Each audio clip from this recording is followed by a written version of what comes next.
வெற்றிவேல் முருகனுக்கு அரோகரா. என்ன சார் இப்படி இறங்கிட்டீங்க? நான் ஒரு தீவிர முருக பக்தனாக மாறிட்டேன். எப்போத்துலேருந்து சார்? எலெக்ஷன் வரைக்கும் ஃபார்ம் ஆகிட்டேன். இவ்வளோ நாளாக மாறாதாலும் இன்னைக்கு மட்டும் மாறிருக்கீங்க.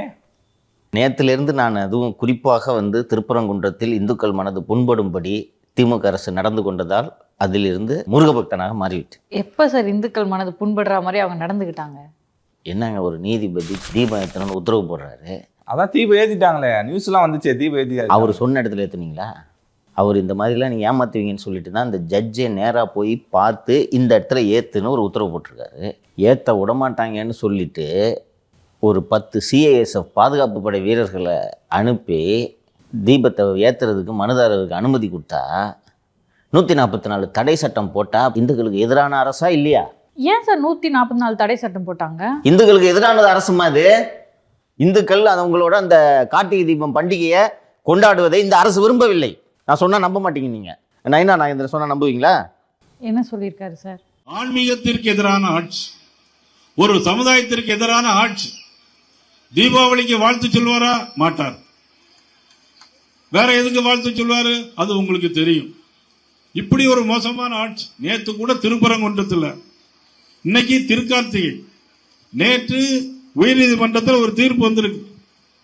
என்ன தீர்ப்பு அப்படின்னா, மிகப்பெரிய ஒரு கொடி கம்பம், அதுல தீபம் ஏற்றணும். இன்னைக்கு திருக்கார்த்திகையில் எல்லார் வீட்லயும் வெடி போடுவோம், எல்லார் வீட்லயும் விளக்கு எழுத்துவோம், சொக்கப்பானை கொளுத்துவோம். இது காலங்காலமாக 500-1000 ஆண்டுகளுக்கு முன்னால நடந்து வரக்கூடிய ஒரு பிரச்சனை. ஆனால் இன்னைக்கு அறநிலைத்துறை அமைச்சராக இருக்கக்கூடிய மதிப்புக்குரிய சேர்பாபு அவர்கள் தீபம் ஏத்துறதையே இன்னைக்கு எதிர்த்து கோர்ட்டுக்கு போயிருக்காங்க. அப்படின்னா இதை விட மோசமான ஒரு கேவலமான ஒரு ஆட்சி நமக்கு வேண்டுமா வேண்டாமா என்பதை தீர்மானிக்கிற கூட்டம் தான் இந்த தூக்கு திட்டம். என்ன கோரிக்கையின்படி உச்சநீதிமன்றத்துக்கு போயிருக்காங்க சார்? உச்சநீதிமன்றம் போடல, இங்கேயே டிவிஷன் பெஞ்சுக்கு போயிருக்காங்க. சரி, இதை காட்டி பிரமாதமாக ஹெச்ராஜா அவர்கள் ஒன்று சொன்னார். அது தெரியல சார், நீங்கள் சொல்லுங்கள். இந்து விரோத ஆட்சி, not only contempt of court, they are doing contempt of God. எப்படி இந்த அளவுக்கு திமுகவில் அத்தனை பேருக்கும் அறிவு மழுங்கி விட்டதா என்பது எனக்கு உள்ளபடியே புரியவில்லை. இப்போ பாருங்கப்பா, பிஜேபி எலெக்ஷனில் ஜெயிக்கிறதுக்காக ஒவ்வொரு ஊருக்கும் டிசைனாக உருட்டுவாங்க. மத்திய பிரதேசம், ராஜஸ்தான், குஜராத், பர்டிகுலர்லி யூபி, அங்கே டு சம் எக்ஸ்டென்ட் இந்த இடங்களுக்கெல்லாம் பசுவதை பீஃப். கோவாவில் இதை பண்ண முடியுமா? கேரளாலையும் பண்ண முடியாது. அங்கே அக்கௌண்ட் ஓப்பன் பண்ணல, இப்போ தான் ஓப்பன் பண்ணியிருக்காங்க. வடகிழக்கு மாநிலங்களில் செய்ய முடியுமா? மிசோராம், அருணாச்சல் பிரதேஷ், மணிப்பூர், நாகாலாந்து பண்ண முடியுமா? அங்கே இதை தவிர வேறு எதையுமே சாப்பிட்றதில்ல. ஸோ அங்கே வாய் திறப்பாங்களா? கோவாவில் வாய் திறப்பாங்களா? யூபி, ராஜஸ்தான்லாம் போய் பாருங்க, கோமாதா அப்படின்வாங்க. இது அவங்க ஸ்டைலு. இதில் எல்லாம் யூபியில் கறிக்கடையே வைக்கக்கூடாதுன்றாங்க. அதாவது கறி தெரிகிற மாதிரி வைக்கக்கூடாது. அப்புறம் எப்படிப்பா வைப்பான்? ஃப்ரிட்ஜில் வைன்றாங்க. அண்டு இந்து பண்டிகை என்றைக்கு வந்துச்சுனாலும் கறிக்கடையை பூரா க்ளோஸ் பண்ணுன்றாங்க. இங்கே இதை பண்ண முடியுமா? ஸோ இந்த ஊருக்கு ஏற்ற மாதிரி உருட்டணுமா இல்லையா? இப்படி தொக்காக சிக்கியது தான் சிக்கந்தர் மலை என்கிற திருப்பரங்குன்றம். இஸ்லாமியர்கள் அதை சிக்கந்தர் மலை என்கிறார்கள். இவர்கள் இந்துக்கள் இது முருகப்பெருமானின் வழிபாட்டு தலம், கடவுள்ன்றாங்க. It's a disputed site from British period. அவன் பிரிட்டிஷ் பீரியடில் ஏதோ ஒரு சின்ன பஞ்சாயத்தை பண்ணி, அப்பா பார்த்துங்கப்பா ஒன்று மண்ணா இருங்கயா அப்படின்ட்டாங்க. அதில் ஃபஸ்ட்டு பிரச்சனையை தொடங்கி வச்சது யார்? எம்பி, திமுக எம்பி நவாஸ்கடி. நம்ம சேனலில் அப்போ எப்போ பேசணுன்ட்டு எனக்கு நினைவில்லை. நீங்கள் தானடா போய் ஆரம்பிச்சிங்க. ஆல்ரெடிங்க சார், நீர் பூத்த நெருப்பு போல் அந்த பிரச்சனை இருக்குது. அங்கே போய் உட்காந்து பிரியாணி சாப்பிட்டு ஃபோட்டோ எடுத்து வெளியிடுறேன். நான் அதை தின்னுங்க, நான் வேணான்னு சொல்ல. என்ன சத்தம் போடாமல் தின்னுட்டு அந்த எலும்பு துண்டு எடுத்து போட்டிங்கன்னா அது காக்கா குத்தி தின்ட்டு போயிருக்கும். ஃபோட்டோ எதுக்கு எடுக்கிறீங்க? இல்லை சார், அவர் தரப்பில் என்ன நியாயம் சொல்கிறாங்கன்னா, ஆடு கோழி அதை பலிடுறதுக்கு நீங்கள் எடுத்து போகக்கூடாது, இறைச்சியாக கொண்டு போகக்கூடாது. நான் கறி பிரியாணி எத்தனை பண்ணி சமைச்சு எடுத்துகிட்டு போகிறேன், தட் இஸ் ஃபைன். சரி, அங்கே போய் சாப்பிட்டு ஃபோட்டோ எடுத்து வெளியிட வேண்டிய தேவை என்ன இருந்துச்சு? ஒருவேளை மலை ஏறி இறங்கும்போது செரிச்சிருன்றதுக்காக எடுத்துகிட்டு போயிருப்பாங்களா? இந்த ஃபோட்டோ இல்லை, ஒருவேளை ஆசை தூண்டிருக்கு உங்களுக்கு. பம்பு நம்ம ஆட்சி. அப்போ அவங்க இது எங்கள் ஆட்சின்றாங்க. இப்படி தானே பண்ணுவாங்க. இந்த ஆட்சியில் எங்கள் மக்களுக்கு பாதுகாப்பு இல்லை, முன்னுரிமை இல்லைன்றாங்க. யார்? பிஜேபி. ஆமாம், பாருங்கள், அவங்க அத்தனை பேரும் இது இந்து நாடுன்றாங்க. அப்போ நீ ஒண்டை வந்திருக்குன்றாங்க. பிற மதத்துக்காரங்களை ஓரமாக உட்காந்துக்க. பொண்டு கொடுத்தனத்துக்கு வந்துட்டு வீட்டு ஓனர் கேள்வி கேட்குற ராஸ்கல். இதுதான் இவங்களோட இது. அப்படிலாம் இல்லையா, இது ஒரு சமதர்ம நாடு, செக்யூலர் நாடு அப்படின்னு சொன்னால், இஸ்லாமிய நாடுகளில் செக்யூலரிசம் இருக்கிறதா? கல்ஃப் கண்ட்ரியில் இருக்கா? அது கல்ஃபியா, அது பாகிஸ்தானியா, அது சவுதி அரேபியாயா, இது இந்தியாயான்னா அதை மாற்றுறதுக்கு தான் நாங்கள் வந்திருக்கோம். அவங்க சொல்கிறாங்க சார், முஸ்லீம்களுக்கெல்லாம் ஒரு நாடு இருக்குது, இந்துக்களுக்குன்னு ஒரு நாடே இல்லை. நேபாள்னு ஒன்று இருந்துச்சு, அதை மாற்றிட்டாங்க. உலகின் முதல் இந்து நாடு நேபாள். இவ்வளோ பேர் இங்கே இருக்கிறோம், நம்ம இதுக்கு போய் இன்னொரு இடத்துல போய் இந்துக்களுக்கான நாட்டை தேடணும். இது இந்து நாடு. 10,000 வருஷத்துக்கு முன்னாடி பிளாஸ்டிக் சர்ஜரி பண்ண நாடு இது. விமானத்தை கண்டுபிடிச்ச நாடு. புஷ்ப வாகனம் நம்ம அதான் விமானம் சொன்னேன். அது ரைட் பிரதர்ஸ், இது லெஃப்ட் பிரதர்ஸ். அப்படி பார்த்தா இவங்களும் ரைட் பிரதர்ஸ் தான் சார். நாங்க தான் ரைட் பிரதர்ஸுகளின் முன்னோடி.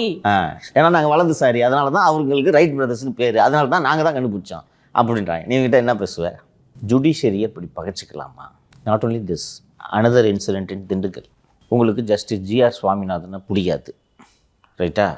உங்களுக்கு பிடிக்கலன்றதுக்காக அவர் கொடுக்குற தீர்ப்பு இல்லாமல் போயிடுமா? இதை பண்ணுன்றாருன்னா பண்ணணும். அதுக்கப்புறம் தான் கோர்ட்டுக்கு போகிறதெல்லாம். இதை பண்ண முடியாது அல்லது பண்ணக்கூடாதுன்னு நீங்கள் கருதுனீங்கன்னா அவரோட உத்தரவுக்கு மேல்முறையீடு செய்து தடை பெறுங்கள். இல்லை அவர் சங்கி ஜட்ஜு, அதனால் நாங்கள் அதை ஓபே பண்ண மாட்டோம்னு சொல்கிறதுக்கு யூ டோன்ட் ஹேவ் ஆப்ஷன். எப்படி சார் பண்ணுவீங்க? இத்தனைக்கு தடை வாங்குறதுக்கு முன்னாடி வரைக்கும் அவர் சொன்ன ஆர்டரை பின்பற்றணும்ல சார்? இப்போ வரைக்கும் தடை வாங்கலை. இன்றைக்கி காலையில் அவசர வழக்காக விசாரிக்கிறோம் என்று தலைமை நீதிபதிகிட்ட முறையிட்டு சொல்லியிருக்கிறாங்க. ஒரு நீதிபதி உத்தரவு போடுறாரு. அது ஒரு சார்பான தீர்ப்பாக இருக்கலாம், பயஸ்டாக இருக்கலாம், உங்களுக்கு பிடிக்காமல் இருக்கலாம். மேல்முறையீடு செய்யுங்கள். அதைத்தான் அவர் சொல்கிறாரு. இந்த ஜட்ஜ்மெண்ட் உங்களுக்கு விருப்பம் இல்லாமல் இருந்தால் என்னோட தீர்ப்பை டெம்பிள் எக்ஸிக்யூட்டிவ் ஆஃபீஸர், ஒரு தாசில்தார் சூப்பர் சீடு பண்ண முடியாதுன்றாரு. கண்டெம்ட் இஷ்யூ பண்ணிட்டாரு. கண்டெம்ட் இஷ்யூ பண்ணி இன்னைக்கு போஸ்ட் பண்ணிட்டாரு கண்டெம்ட்டை. ஸோ என்ன சார் ஆகும்? அது சம்மந்தப்பட்ட அதிகாரிகள் மாட்டுவாங்க. பட் அது ரைட்டுன்றேன். கோர்ட் ஆர்டர்னா ஒபே பண்ணுங்க பாஸ். சார் இந்த பக்கம் சேகர் பாபு இருக்காரு, அரசாங்கமே இருக்கு. ஸோ அந்த அதிகாரிகள் 2 பேருக்கும் நடுவில் மாட்டிக்கிட்டாங்களா? ஃபேர் இனஃப், மாட்டிக்கிட்டாங்க. அதை செய்யலைன்னா நீங்கள் சிறைக்கு போவீங்களே, பரவாயில்லையா? சேகர் பாபு காப்பாற்றுவாரா? அதை செய்ய வேண்டியது உங்கள் கடமை, ஆப்ஷன் இல்லை. Because you are bound by law. அதை செய்கிறதுனால அதிகபட்சம் என்ன ஆகும்? சேகர் பாபு கோச்சிப்பார், ரைட்டா? சேகர் பாபு கோச்சிட்டு என்ன பண்ணுவார்? மாற்றுவார், சஸ்பெண்ட் பண்ணுவார். ஆனால் இன்றைக்கி கோர்ட்டு ஜெயிலுக்கு அனுப்ப போகல. கோர்ட்டு உத்தரவு போடுது, அந்த இடத்துல போய் தீபத்தை ஏற்றுங்க அப்படின்னு. கூட ஒரு 10 பேர் போங்க அப்படின்றாங்க. கோர்ட்டே சொல்லுது, கூட ஒரு 10 பேர், பெட்டிஷனர் அண்டு 10 பீப்புள். இவங்களுக்கு லோக்கலில் போலீஸ் பாதுகாப்பு கொடுக்க மாட்டாங்க. அதனால் மத்திய பாதுகாப்பு படை வீரர்கள் சென்று பாதுகாப்பு அளிக்க வேண்டும்னு அந்த நீதிமன்றத்துக்கு சிஎஸ்எஃப் ஜவான்ஸ் அவங்கள அனுப்புகிறாங்க. அங்கே போன உடனே 144 போட்டால் என்ன பார்த்தோம்? அப்போ 4 பேருக்கு மேலே கூடக்கூடாது. அது அவங்களுக்கு பொருந்தாது. Actually they are armed with court order. இது ஹை கோர்ட் ஆர்டர், அது executive magistrate order, collector order தானே அது. இதற்கு பிறகு நேற்று அவசரமாக தலைமை நீதிபதியிடம் முறையிட்டு அவர் ஜஸ்டிஸ் ஜெயச்சந்திரன் பெஞ்சில் போய் நீங்கள் முறையிடுங்கன்னு சொல்லி இன்று காலை முதல் வழக்காக இதை எடுத்துக்கொள்கிறேன் என்று உத்தரவிட்டுருக்காங்க. This is all fine. நீங்கள் கோர்ட்டில் ஜெயிக்க கூட செய்யலாம், அது இமீடியட்டாக ஸ்டேயும் ஆகலாம். That is different. பட் இப்போ அண்ணன் பேசினார்ல நைனார், ஆன்மீகத்துக்கு எதிரான ஆட்சி, இதுக்கு என்ன பதில் சொல்கிறீங்க? தேர்தலை வச்சுக்கிட்டு யாராவது இந்த வேலையை செய்வாங்களாப்பா? இதே இந்துக்கள் வாக்கு உங்களை விட்டு போய்விடக்கூடாது என்பதற்காகத்தான் நீங்கள் 21 சட்டப்பேரவை தேர்தலுக்கு வேலை தூக்கினீர்கள். 2026 தேர்தலுக்கு மட்டும் நிலைப்பாடு மாற வேண்டிய தேவை என்ன இருக்குது? முடிவுகளை முதல்வர் எடுப்பதில்லை. நம்ம இதை பேசி ஆகணும். ஜுடிஷியரியை மிரட்டுற வேலையை இவங்க செஞ்சிட்ருக்காங்க. குறிப்பாக இதில் லீடிங்கில் இருக்கிறது வின்சன். எப்படி டிஸ்கஸ் பண்ணுறதுன்னா, இது எப்படி இப்படி கொடுக்குறாங்க? What nonsense. நம்ம போகலாம் அப்பீலுக்கு, மென்ஷன் பண்ணலாம். எப்படி இது மாதிரி பண்ண முடியும்? நீங்கள் நன்றாக கவனித்து பார்த்தீர்கள் என்றால் நேற்று பேசணும்ல, லொடுக்குன்னு தூக்கிட்டு போகிறாங்க உச்சநீதிமன்றத்துக்குன்னு. இதுதான் நேற்று நான் சொன்னேன்ல, எந்த ஸ்டேட் கவர்மெண்ட்டும் இவ்வளோ சீனியர் கவுன்சில்ஸை இவ்வளோ செலவு பண்ணி ஹையர் பண்ணுறதுலன்றது நான் சொன்னேன்ல. இதான் வில் கோ, இது ரொட்டீன் ஆகிடுச்சு. அப்போது ஜிஆர் சுவாமிநாதன் போன்ற நீதிபதிகள் இப்படி ஒரு தீர்ப்பை வழங்கும்போது அது எப்படி அவர் கொடுக்கறது? சிஎம் கிட்டலாம் கன்சல்டே பண்ணுறதில்ல. Look, this is a sensitive issue. Election is hardly 4 months away. அப்போ இந்த டிசிஷனை 4 விளங்காத வக்கீலுங்க எடுக்கணுமா, அரசியல் தலைமை எடுக்க வேண்டுமா? அரசியல் தலைமை தான் சார் எடுக்கணும். இந்துக்கள் வாக்கு உங்களுக்கு தேவையில்லைன்னா எதுக்கு சார் போன தேர்தலுக்கு வேலை தூக்குனீங்க? பகுத்தறிவு கொள்கையை நாங்கள் பேசவில்லை, நீங்கள் தான் பேசுகிறீர்கள். திமுகவும் திகவும் வேறு வேறு அல்ல, கொள்கைகள் ஒன்று என்று தான் நீங்கள் இந்த கட்சியை தொடங்கினீர்கள். எதுக்கு வேலை தூக்குனீங்க? பிரசாந்த் கிஷோர் சொல்லி கொடுத்தாரு.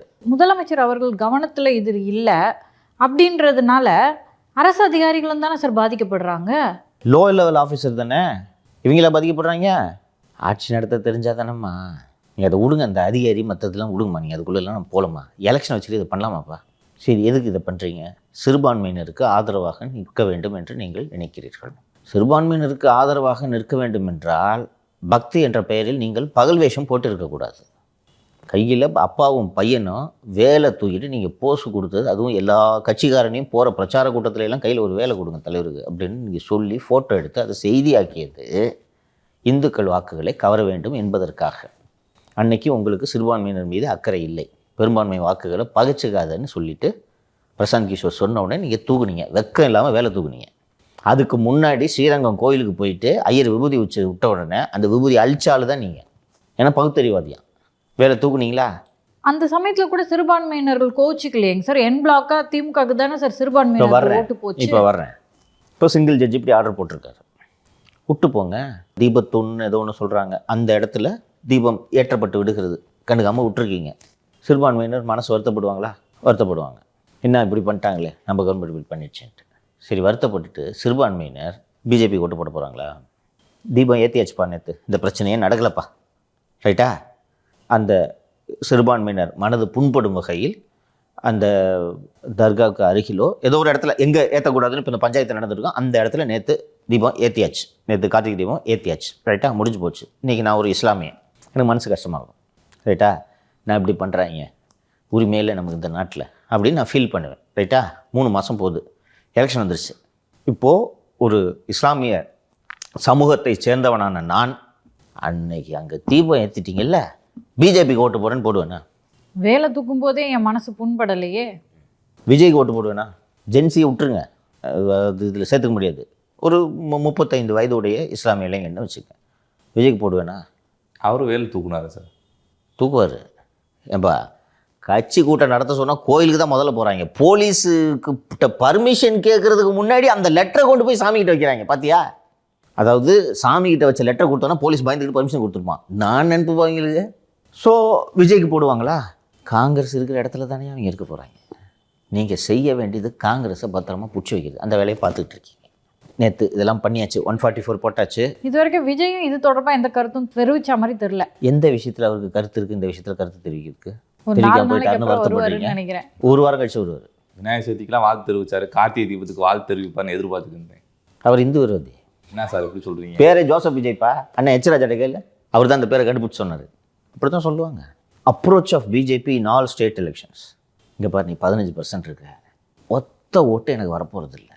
நான் எதுக்கு உன்ட்ட வந்து கெஞ்சிக்கின்னு? நான் என்ன பண்ணாலும் நீ ஒரு ஓட்டு போட போகிறதில்ல, ரைட்டா?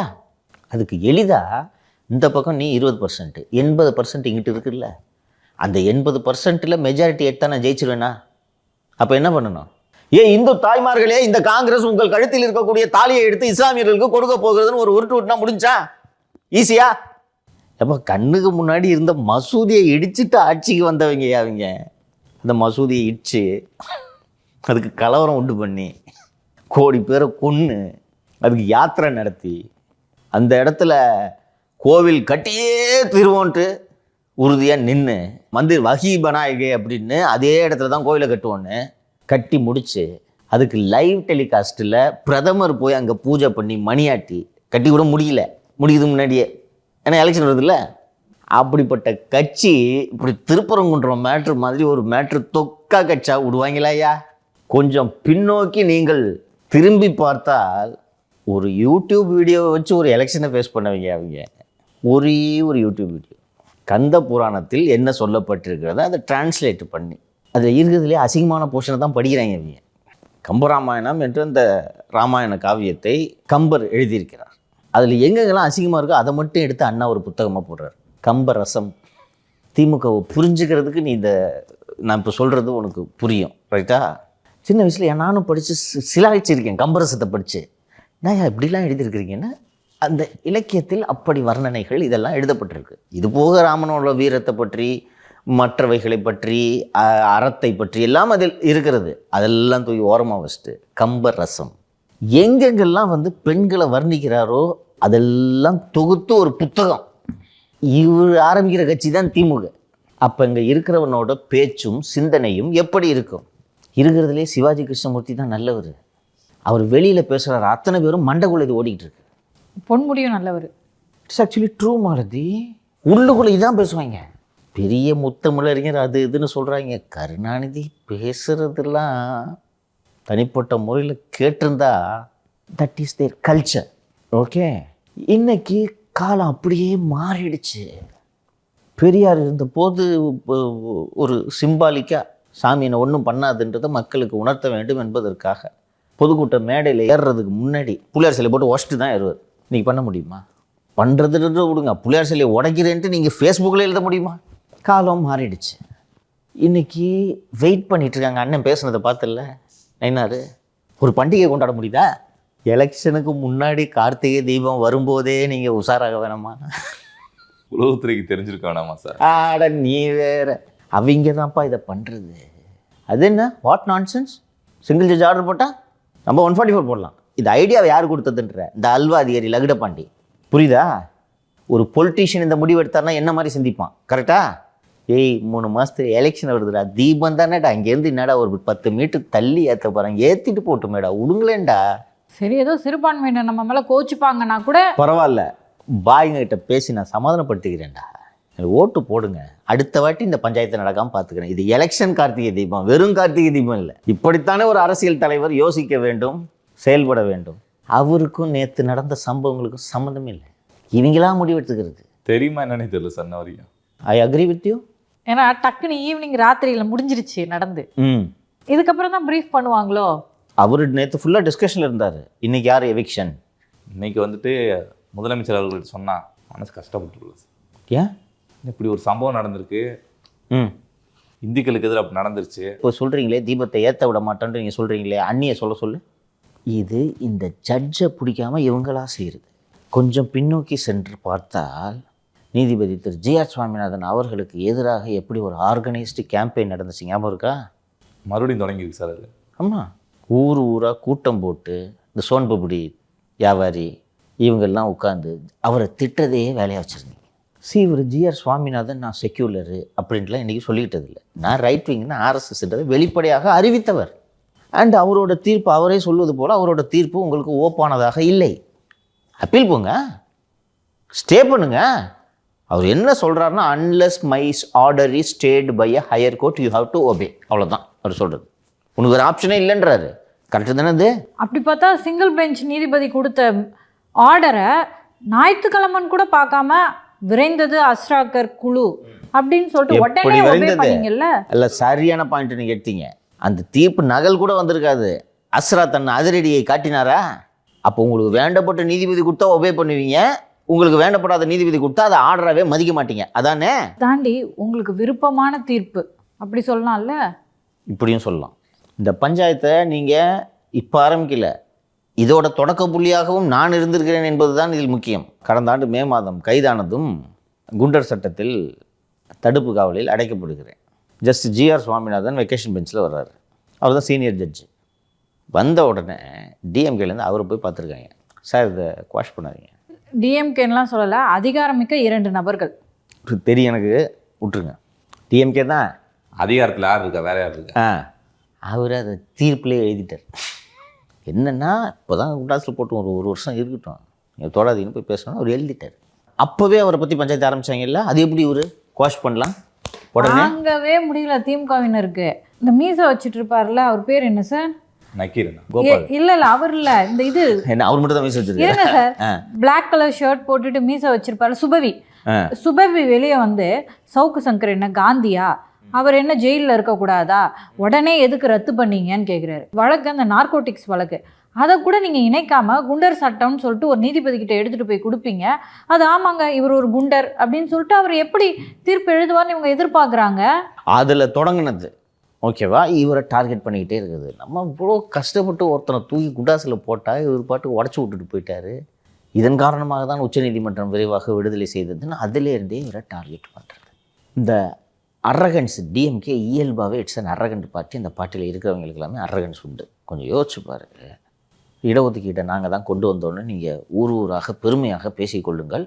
நானும் உடன்படுகிறேன், வாழ்த்துகிறேன். தாழ்த்தப்பட்டவர்களை யார் நீதிபதி ஆக்குனது? கலைஞர் போட்ட பிச்சைன்னா எப்படியா சொல்லுவ நீ? அந்த ஆட்டிடியூட் தெரியுதா? That attitude continuous.